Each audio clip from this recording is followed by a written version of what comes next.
Initial jobless claims for the week of December 4th, 184,000, a nice drop. And so far, no revision to last week's 222, and it is a post-COVID low. If we look at continuing claims, 1,992,000. 1,992,000. It is not a post-COVID low. Last week remains that way. This is the week of November 27th. It's always a week in arrears to initial claims. And last week, at least at this point, still unrevised. Well, there it goes. It's not revised. 1,954,000. So it's still a bit lower, but these are pretty good numbers. Let's put it in some context. If we go back to March of 2020, continuing claims were 1,715,000. Not so far off. And if you look at all of 2019, as the Wall Street Journal did for us today, the average per week on initial claims was 218,000.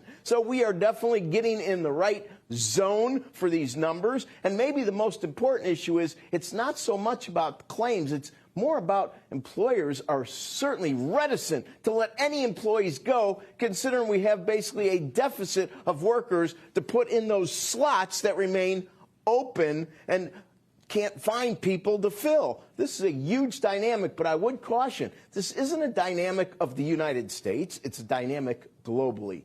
Joe, back to you. That's interesting. So, yeah, we think sometimes we're just what's in front of our face. So we're seeing this across the globe, Rick. Interesting. Thanks. Let's get to Steve Leisman, who joins us now. With more. Was today the All-America thing, Steve? Did I hear that earlier? Yes, you did, Joe. Awesome. Awesome. But we did that in the last hour. We got more coming up at 10 o'clock. You can go online, read all about what the people who are the greatest football players in college believe. No. Just I made the joke for you. But did. Look, Rick and I having a mind meld. On what the most important issue is out there.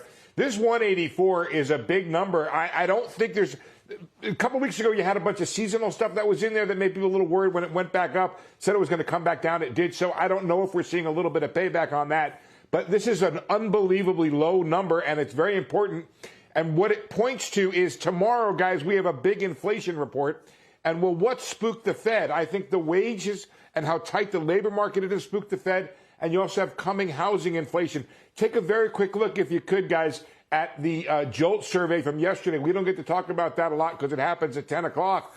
But look, 11 million. We are not apparently making progress at solving this job openings problem, bringing people back to work. So what that tells me from an economics point of view is we have not yet reached an equilibrium wage level that is required to bring people back to work. So you've got that one issue. We got to get these jobs filled. Once you do that, there may be another process, Joe, which is you bring workers in at this level, at this wage, your managers may want to raise. So this idea of finding the right equilibrium level for wages could go on for a while. I think it's one of the reasons that's moved the Fed to move a little bit faster. That and the idea that you may have coming housing inflation over the next several months working into the CPI. Housing prices have been up, but we haven't seen it in the data yet, so it may be showing up. So those are two reasons to sort of stand up or sit up and put your shoulders back and pay attention to that CPI data tomorrow at 8:30.